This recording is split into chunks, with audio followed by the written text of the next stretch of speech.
Then Mikel Arteta insists they are open to doing business this month, whether that's bringing in a player on a permanent or loan deal. We are open to every option. Obviously, we can find a solution that is short, medium, and long. It's always much better because it gives you stability and you don't have to constantly start a process with a new player. But let's see what happens. Let's see what the news are in the next few weeks, and we will try to make the right decision. Again, a very interesting balancing act of, do you want that one player who might carry you over the line and deliver that Premier League title, or do you want to potentially risk just upsetting the apple cart a little bit?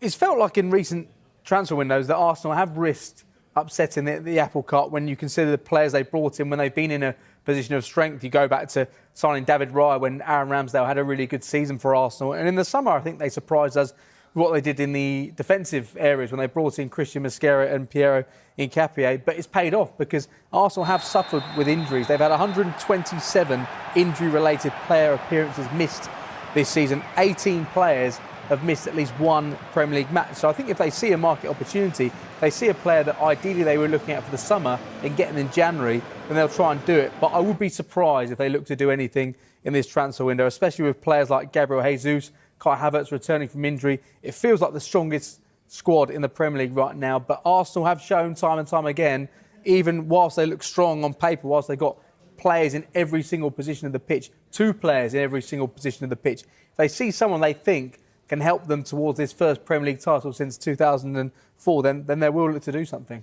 Whilst we have seen injuries at Arsenal giving opportunities to others this season, not necessarily Ethan Nwaneri, just 6 sub-appearances in the Premier League. So what might this month hold for him? I honestly don't think he'll end up going anywhere, because Mikel Arteta will be saying to everyone, I don't want to lose any players. This represents my best ever opportunity to win a Premier League title. We have on paper the strongest squad in the Premier League. We've got a little bit of daylight between us and Manchester City at the moment.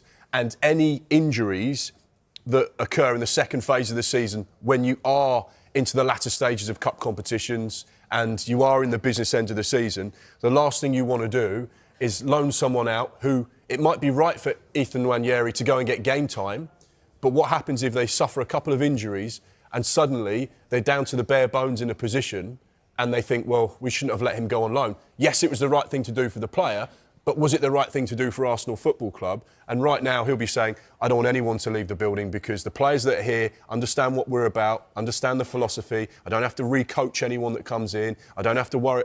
Just keep it as it is. If we can add to it, fine. But they won't want to risk upsetting what they've got. And that's a really talented squad that is capable now, it feels like, at the halfway stage of the Premier League campaign to get the job done.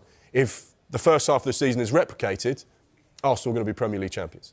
What about the team that they thrashed last week, Aston Villa, by 4 goals to 1? Their manager, Unai Emery, has confirmed that they'll cut short Harvey Elliott's loan move from Liverpool to make way for signings in January. Villa signed Elliott on loan with an obligation to buy if a certain amount of appearances were reached.